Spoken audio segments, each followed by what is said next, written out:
एक छोटे से सुंदर गांव में रामलाल नाम का एक आदमी अपनी पत्नी कमला और बेटी रानी के साथ रहता था। रामलाल का गांव में अच्छा नाम था और उसकी एक छोटी सी दुकान थी जिससे उसके परिवार का गुजारा आराम से चलता था। रामलाल अपनी बेटी रानी को बहुत प्यार करता था, उसकी हर इच्छा पूरी करता था, लेकिन रामलाल और कमला के मन में उनके भतीजे और भतीजी के लिए वैसा प्यार नहीं था।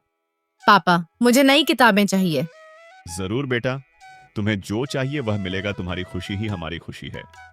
कमला भी रानी को बहुत लाड प्यार करती थी। मेरी बेटी को कभी कोई परेशानी नहीं होनी चाहिए। कुछ साल पहले रामलाल के भाई और भाभी की एक दुर्घटना में मृत्यु हो गई थी। उनके दो बच्चे थे, गुड़िया और मोहन। धीरे धीरे गुड़िया और मोहन को महसूस होने लगा कि चाचा चाची उन्हें अपना नहीं मानते। जब रानी सुबह उठती तो उसे प्यार से नाश्ता दिया जाता। रानी बेटा, आराम से बैठो, मैं तुम्हारे लिए खाना लाती हूँ। लेकिन गुड़िया और मोहन को सुबह से काम करना पड़ता। गुड़िया, जल्दी उठकर घर साफ करो और मोहन, बाजार से सामान लेकर आओ। दोनों बिना शिकायत किए काम करते रहते।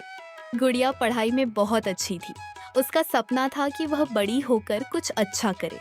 एक दिन उसने चाची से कहा, चाची जी, मैं भी रानी की तरह स्कूल जाना चाहती हूँ। मुझे पढ़ना बहुत अच्छा लगता है। कमला ने उसकी बात को अनदेखा कर दिया। तुम्हें पढ़ाई करके क्या करना है? घर का काम सीखो। गुड़िया उदास हो गई, लेकिन उसने अपना सपना नहीं छोड़ा। मोहन अपनी बहन को उदास देखकर उसके पास आया। दीदी, चिंता मत करो, एक दिन हम खुद इतने बड़े बनेंगे कि लोग हमें पहचानेंगे। हाँ भाई, हमें मेहनत और ईमानदारी से आगे बढ़ना है। दोनों ने ठान लिया कि परिस्थितियां चाहे कैसी भी हों, वे हार नहीं मानेंगे। रानी अपने भाई बहन जैसे गुड़िया और मोहन के साथ अच्छा व्यवहार करती थी। दीदी, तुम मेरे साथ बैठकर खाना क्यों नहीं खाती? आप दोनों भी हमारे परिवार का हिस्सा हो। और तुम्हारे माता पिता को अच्छा नहीं लगेगा। एक दिन घर में कुछ मेहमान आए। सारा काम गुड़िया और मोहन ने किया। तुम दोनों से इतना भी काम ठीक से नहीं होता। मोहन की आंखों में आंसू आ गए। एक दिन रामलाल ने गुस्से में कह दिया, तुम दोनों हमारे लिए बोझ हो। अगर तुम्हें अच्छा नहीं लगता तो अपना रास्ता देखो। यह सुनकर गुड़िया और मोहन का दिल टूट गया। उस रात दोनों ने फैसला किया कि वे अब अपना जीवन खुद बनाएंगे। उन्होंने सोचा कि उन्हें ऐसा काम करना चाहिए जिससे वे ईमानदारी से अपना जीवन चला सकें। सुबह दोनों एक छोटे पुराने घर के कमरे में रहने लगे। उनके पास पैसे बहुत कम थे। मोहन को खाना बनाना आता था और गुड़िया को स्वादिष्ट मसाले तैयार करने आते थे। दोनों ने मिलकर एक छोटी सी छोले भटूरे की दुकान शुरू की। दीदी, दुकान छोटी है लेकिन हमारा सपना बहुत बड़ा है। मेहनत करेंगे तो एक दिन यही दुकान बड़ी बनेगी। गुड़िया और मोहन सुबह जल्दी उठकर सारी तैयारी करते और पूरी मेहनत से दुकान लगाते।